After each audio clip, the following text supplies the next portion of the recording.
तो फिर कहते हो हाय मैं जल रहा हूं, मैं जल क्यों रहा हूं, वजह क्या है? तो ये जो यहूद और नसारा हैं जिनके पास पैसा भी है और जाहिरी अस्करी पावर भी है, फिर यहूद के पास मजीद ज्यादा है कि उन्होंने क्रिश्चियन जो इनको भी काबू किया हुआ है, ये हैं डबल काफिर, डबल, कि इन्होंने हमारे नबी अलैहिस्सलाम का कलमा नहीं पढ़ा और हमारे नबी अलैहिस्सलाम का कलमा ना पढ़ के अपने नबी के भी बागी बन गए। क्योंकि हजरत ईसा अलैहिस्सलाम तो फरमा गए थे कि जब हजरत मोहम्मद सल्लल्लाहु अलैहि वसल्लम तशरीफ लाएंगे तो तुमने उनका कलमा पढ़ना है। हजरत मूसा अलैहिस्सलाम फरमा गए थे कि हजरत मोहम्मद मुस्तफ़ा सल्लल्लाहु अलैहि वसल्लम का तुमने कलमा पढ़ना है।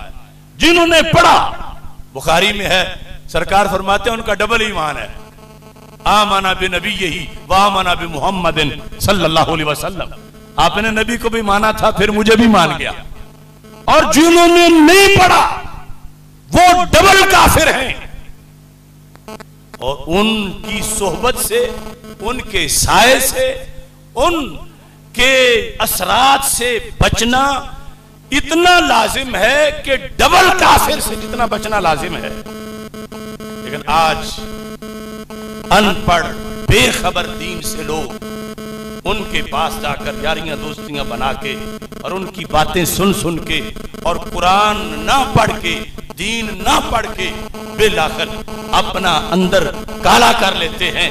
शरीयत मुतहरा के अंदर रिज्क का हुसूल, इसको दलील नहीं बनाया गया कहीं दारुल कुफर में जाने का कि चूंकि रिज्क नहीं मिल रहा था यहां तो हम वहां चले गए हैं, लिहाजा इस्लाम छुट्टी दे दे। इस्लाम छुट्टी नहीं देता।